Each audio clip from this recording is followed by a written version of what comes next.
Olá, amigas e amigos, tudo bem? Professor Márcio Gomes com vocês. Aula de atualidades, é o nosso giro da semana. Conversaremos sobre alguns dos principais fatos noticiados entre os dias 27 de julho e 2 de agosto de 2025. Se você puder e quiser, deixe o seu like, faça um comentário, compartilhe o vídeo com um amigo. Esses simples atos contribuem muito para o crescimento do canal. Inicio a aula com terremoto na Rússia, um fato que marcou a semana. Quando falo em terremoto, também chamado de abalo sísmico ou sismo, entenda que é um tremor causado pela liberação de energia na crosta terrestre.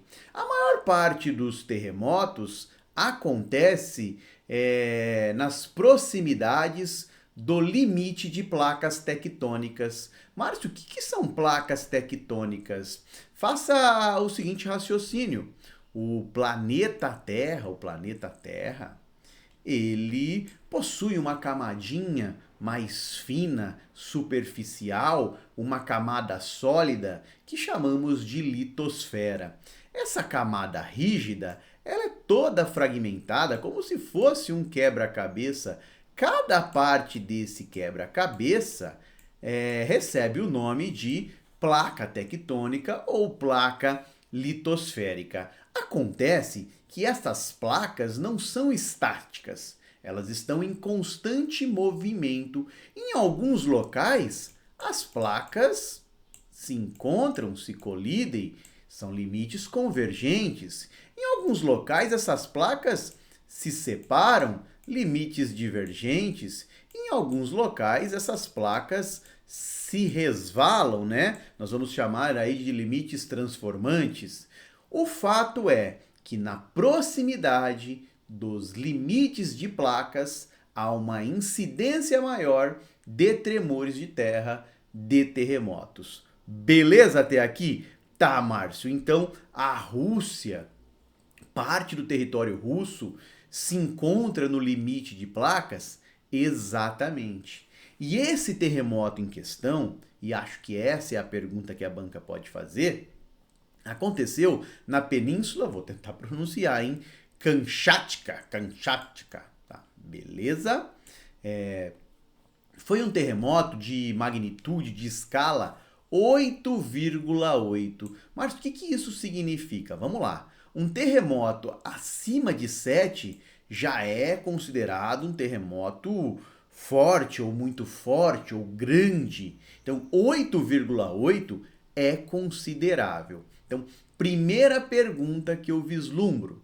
Banca abordará que ocorreu um grande terremoto, um terremoto de 8,8 na escala Richter, e questionará em qual local, em qual país, provavelmente o país na Rússia, beleza?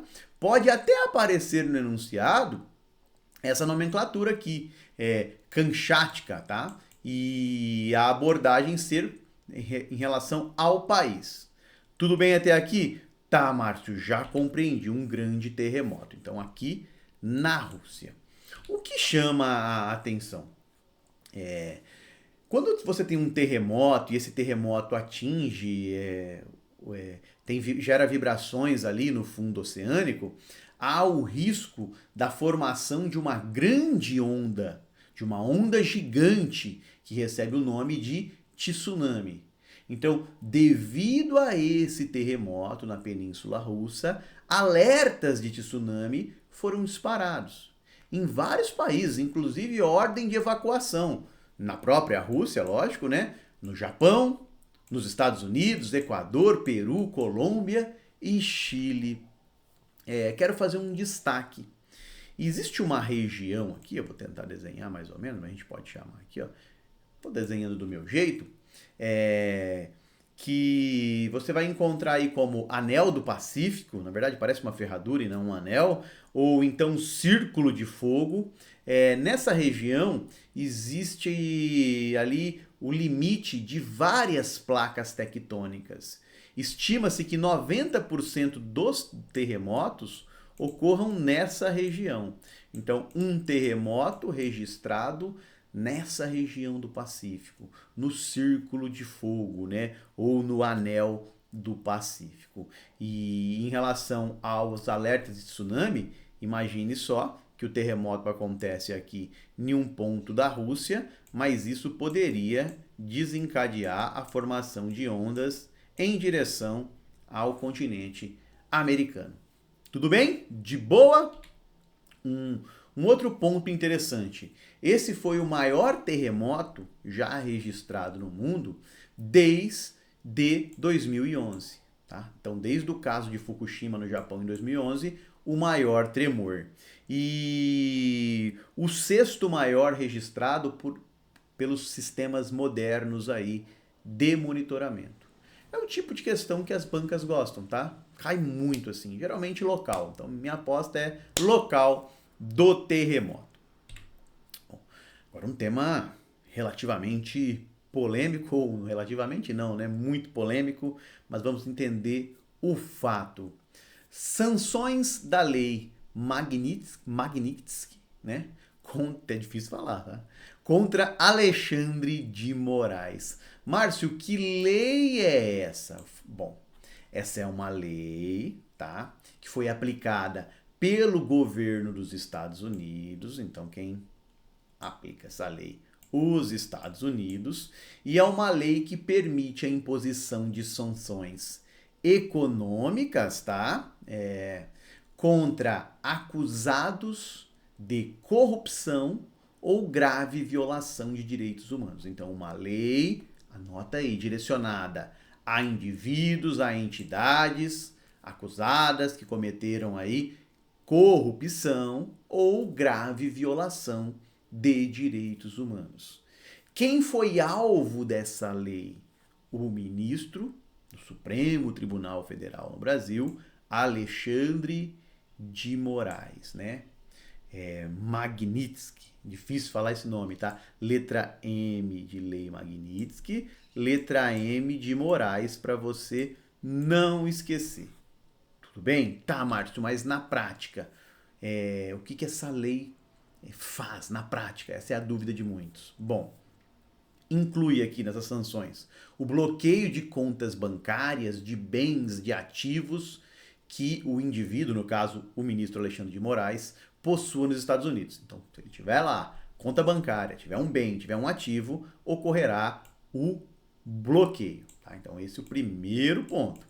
Segundo ponto, o seu visto ele foi revogado, ele está proibido de entrar nos Estados Unidos. Segundo ponto que a banca pode abordar. E, por fim, né, o indivíduo que recebe sanções dessa lei, ele fica proibido de realizar qualquer transação com instituições, com empresas, com cidadãos dos Estados Unidos. E aqui surgem vários debates. Cartão de crédito. Cartão de crédito possui bandeira de empresas dos Estados Unidos. Em tese, essas empresas terão ali que sancionar o Alexandre de Moraes, né? Cumprir essa decisão dos Estados Unidos. Há até uma discussão se ele vai continuar a utilizar ferramentas como o Google, ferramentas da Apple, que são empresas dos Estados Unidos. Tá? Vamos olhar agora os próximos passos, os desdobramentos. Pensando em concurso público, o que pode cair aqui? Primeira questão mais óbvia, mais tranquila. Qual ministro ou qual indivíduo brasileiro recebeu sanções por parte do governo dos Estados Unidos? Ministro Alexandre de Moraes. Beleza? Tá, Márcio, compreendi.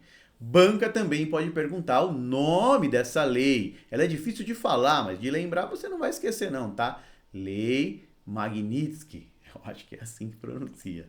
Eu escutei até várias pessoas pronunciando para tentar reproduzir, mas minha dicção não tá legal, ok? Então, segundo questionamento. Terceiro questionamento possível. Essa lei, o que essa lei faz? Então, ela vai impor aí sanções a indivíduos acusados de corrupção ou violação de direitos humanos. Tudo bem?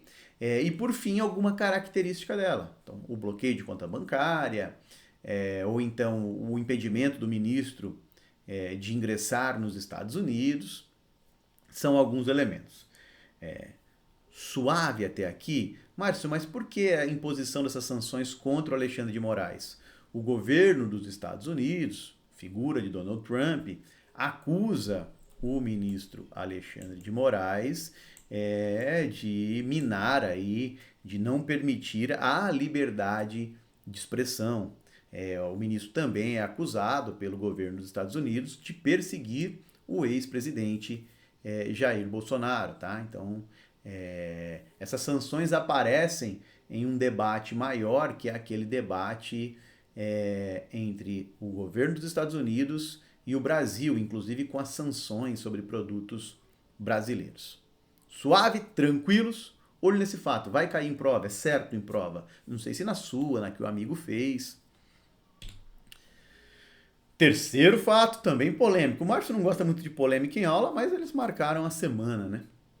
Justiça mantém prisão de Zambelli na Itália. Márcio, quem é Zambelli? Carla Zambelli, deputada federal, licenciada, deputada pelo estado de São Paulo. Carla Zambelli é considerada foragida da justiça brasileira. Por quê, Márcio? Ela foi condenada em um caso aí, foi condenada pelo Supremo Tribunal Federal, pelo STF, a 10 anos de prisão. Por quê, Márcio? A banca pode perguntar isso? Sim. Invasão hacker ao sistema do Conselho Nacional de Justiça. Isso lá em 2023. Então, Carla Zambelli foi condenada. Por que ela é foragida, Márcio? Dias após a condenação, ela saiu do Brasil, tá? Deixa o país e estava na Itália. Na Itália, ela foi presa por autoridades italianas. Encontraram ela em Roma. Vamos lembrar que ela estava na lista da Interpol, tá? A Polícia Internacional. Ok, Márcio. E aí a justiça italiana manteve a prisão.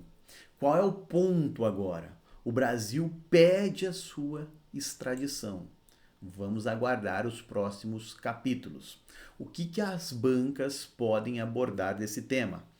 Primeiro, nome de uma deputada federal condenada pelo STF e que deixou o Brasil, que estava foragida, que estava em outro país. Então, Carla Zambelli. Pode perguntar o nome. Outro questionamento possível. Por que a Carla Zambelli foi condenada? Então, é no caso de invasão hacker ao CNJ. Uma questão mais tranquila. Em qual país a Carla Zambelli estava? Na Itália. Ok? E qual o pedido do Brasil em relação a Carla Zambelli? Pedido de extradição. Tranquilos? Outro tema gigante da semana. Tarifa de Trump. Taxa de 50% contra o Brasil tem longa lista com quase 700 exceções. Rapidamente, o contexto. Os Estados Unidos anunciaram a imposição de tarifa de 50%, né, em produtos brasileiros. Por que essas tarifas? Vamos seguir aquela lista que aparece na carta do Trump.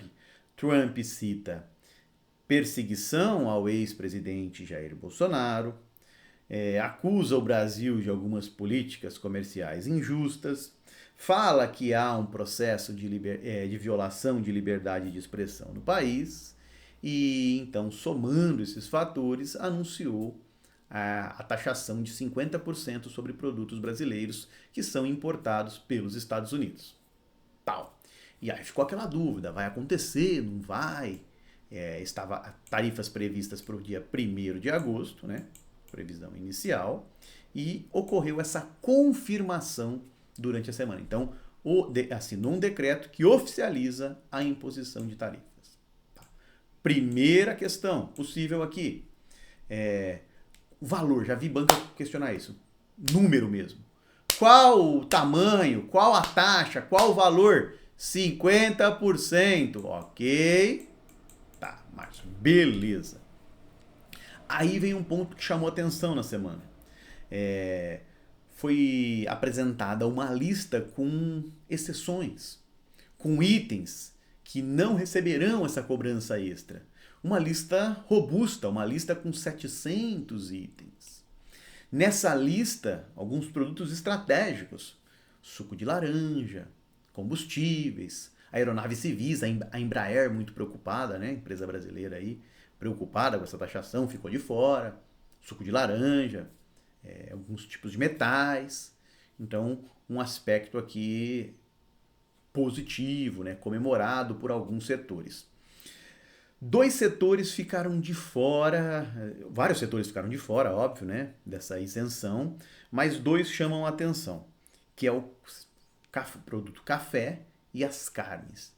O setor ainda vai tentar dialogar aí para entrar na lista de exceções. Então, banca pode trabalhar alguma abordagem assim, que produto foi isento, né? E qual produto não foi isento, algo nesse sentido é bem possível. E para fechar a nossa aula, uma divulgação interessante, né? Brasil sai do mapa da fome. O mapa da fome ele é divulgado pela ONU, através da FAO, né? Que é a parte das Nações Unidas voltadas para alimentação, para agricultura, se quiser anotar aí, é a FAO. Já teve uma questão do MP, uma vez em São Paulo, que perguntou o nome, né? De quem era responsável pelo mapa da fome. Então, a FAO vinculada à ONU. Mas o que isso significa? Significa que menos de 2,5% da população brasileira está em risco de subalimentação. O que é subalimentação nessa ideia da ONU? A situação em que uma pessoa consome de forma habitual menos calorias do que o necessário para uma vida saudável. Ok? Então, a pessoa que não ingere ali as calorias, a quantidade suficiente para uma vida saudável, essa pessoa está numa situação de subalimentação. No Brasil, menos de 2,5%. Como esse valor caiu abaixo de 2,5%, ocorreu a retirada do país do mapa da fome. Beleza, Márcio, já compreendi. O que chama a atenção? O Brasil já havia saído dessa lista em um outro momento, lá em 2014, e depois retornou, houve um aumento da insegurança alimentar. Até coloco esse quadro aqui para você dar uma olhada. Sempre é avaliado um período de 3 anos, né, na divulgação da ONU. Então, aqui, ó, eu pego entre os anos de 2000 e 2002, 10,4% da população brasileira, né, em situação de subalimentação. Então, muito acima de 2,5%. Brasil no mapa da fome. E aí esse número foi caindo. Entre 2001 e 2003, 9%. Caiu, até que entre 2012 e 2014, 2,6%, né? Muito perto do limite. Próximo período, Brasil deixa o mapa da fome. Ficou aqui durante todo esse lapso aqui de tempo. E aí, quando avaliado os anos entre 2019 e 2021, 3,4%, volta para o mapa da fome. E agora sai novamente. Vai cair em prova. E pode aparecer até mesmo em uma temática de redação. De boa, galera? Desejo bons estudos, um ótimo aproveitamento do conteúdo e até o nosso próximo encontro. Um abraço.